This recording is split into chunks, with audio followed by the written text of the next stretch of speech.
Welcome to the deep dive. Today we're getting into something really practical. We're looking at actionable ways to reduce stress. Our source material for this is a deep dive into a great podcast called 10 Simple Habits to Reduce Stress That Actually Work.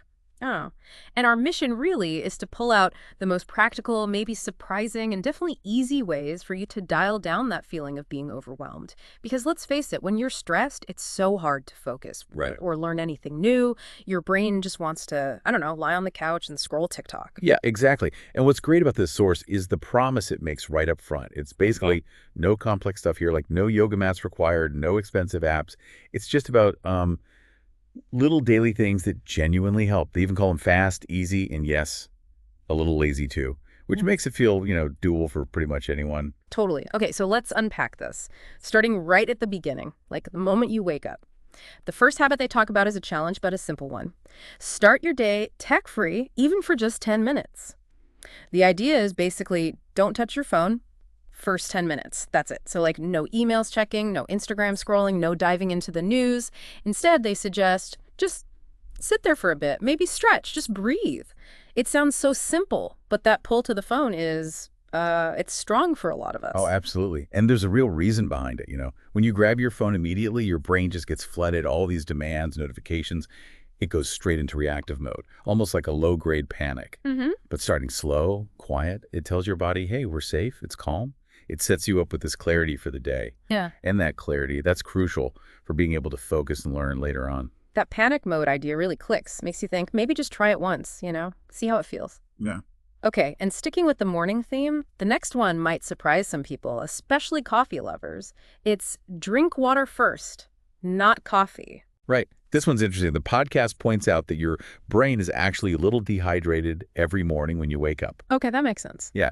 So if you hit it with coffee first thing, which is a diuretic, it dehydrates you more. It can actually make some people feel more anxious or jittery. Never thought of it that way. So the fix is super simple. Yeah. Just a glass of water first, Mm-hmm. then have your coffee. It's amazing how just that tiny little change can impact your brain chemistry, right? Yeah. Your whole state first thing. So simple. Okay, moving on. For those moments during the day when stress just hits you, boom. The source talks about something they call kind of magical breathe. Like, you mean it. They focus on the 4-7-8 breathing method. Have you heard of this? Mm-hmm. It's pretty well known and effective. So the steps are you inhale for 4 seconds, you hold that breath for 7 seconds, and then you exhale slowly for 8 seconds. And the great thing, as the source highlights, is how fast it is. It takes, like a minute? And they say it works like magic. It's not just about relaxing. It's an immediate tool you can use for self-regulation. Yeah. Calms your nervous system right down. When would you use it, though? Well, think about it. Anytime you feel that anxiety spike, or maybe you're stuck in traffic feeling frustrated, or right before a big meeting or presentation, it's right there, always available, an on-the-spot fix. Okay, I like that. Now let's talk about moving our bodies, but maybe not in the way we usually think. This is where it gets, I think, really interesting. The fourth habit is walk without a purpose. So the point here isn't fitness exactly. It's not about getting your steps in. It's about mental relaxation. They literally say, just go outside, walk slowly, no podcast playing, no goal in mind, just walk. Yeah, and the science bit here is fascinating. It's not just walking that helps, it's the aimless part. When your feet are just moving kind of slowly, without a destination, your brain actually relaxes in a different way. It lets that sort of background processing network in your brain take over. It helps you untangle thoughts without actively trying. Brain untangling. I like that description. Feels right. Okay, next step for clearing your head. A quick exercise. Do a 5-minute mind dump. Basically, grab a pen, grab some paper, and just write down everything swirling around in your head. Every worry, every to-do item, random ideas, complaints, dreams, whatever. No filter. Like, don't worry about grammar or making sense. Just get it out. Mm-hmm. But here's the absolutely crucial part, the step you can't skip. Then you throw it away. Right. You don't keep it. No. Yeah. You're not writing it to analyze later or turn it into art. You're writing it just for peace. Right now, getting it out of your head and onto paper, and then physically discarding it. It's like telling your brain, okay, you can let go of that now. It's surprisingly powerful for relief. I can almost feel that relief just thinking about it. It's like closing all those mental tabs you have open. Okay, now for one that kind of pushes back against hustle culture, set one tiny goal per day. Ah, yes. This one's good. The source argues that those massive traditional to-do lists, they often just create pressure.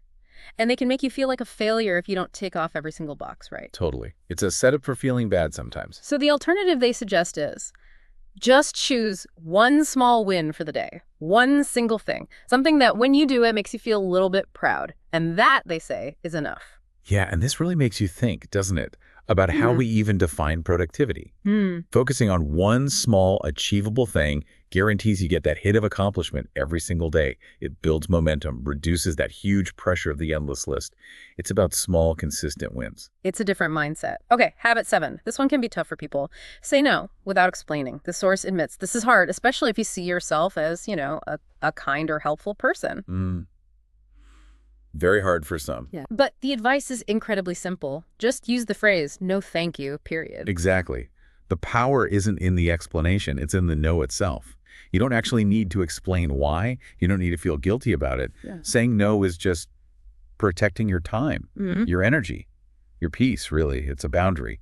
What's fascinating is just how effective that simple refusal can be. It cuts through a lot of that people-pleasing stuff that leads to burnout. Makes sense. Okay, number 8 is maybe a bit surprising, even fun. Laugh on purpose. The idea is that even faking a laugh can actually reduce stress. It sounds weird, but... So you could, watch a funny YouTube clip, share a silly meme with someone, read a joke. They even mention laughing yoga, calling it ridiculous, and it works. And it does. Physiologically, laughter, real or faked, triggers endorphin release. It lowers stress hormones like cortisol. Your mood lifts. It's almost like you can trick your body into feeling better, even if your mind isn't quite there. It's a neat biological hack. A body hack. I like it. Okay, number 9 takes a concept we hear a lot about gratitude. It makes it really small and manageable. It's practice micro-gratitude. So instead of thinking about big things you're thankful for, it shifts the focus way down to tiny everyday moments, like internally just saying thank you for, I don't know, a warm cup of tea, or the sun coming through the window, or even just your favorite comfy socks. Right. And doing this regularly, this micro-gratitude, it actually trains your brain. Yeah. It starts to actively scan for the good, the calm, the positive, instead of defaulting to scanning for threats or chaos. If you think bigger picture, it's literally about rewiring those neural pathways over time. Pretty amazing. Yeah, shifting that default focus. Okay, finally, number 10. Something we all know we should do. Go to bed 30 minutes earlier, most nights. The foundational one. Exactly. And the key here, this source emphasizes, is not aiming for perfection. Don't suddenly try to get 3 extra hours of sleep.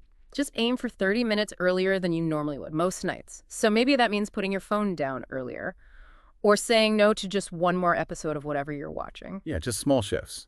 But those extra 30 minutes, consistently, they can make a huge difference to your energy the next day, your mood, and critically, tying back to why we're even talking about this, your ability to focus, to learn, to process information. It underpins everything else. It really does tie it all together. So, okay, we've just walked through 10 surprisingly simple habits, really accessible ways to chip away at stress without needing some massive life overhaul.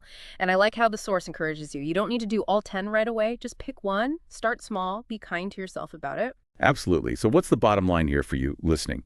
It really hammers home this idea that learning English, or frankly doing anything demanding or great, just becomes so much easier when your brain isn't fighting stress, when your body feels safe and your mind feels relatively calm. These little habits, they build that foundation. They really do. So maybe as you finish listening today, just think about it. Which one of these tiny habits, just one, feels like it could unlock a little bit more focus or a bit more calm for you? And just imagine how that one small shift might ripple out, across your whole week, something to consider.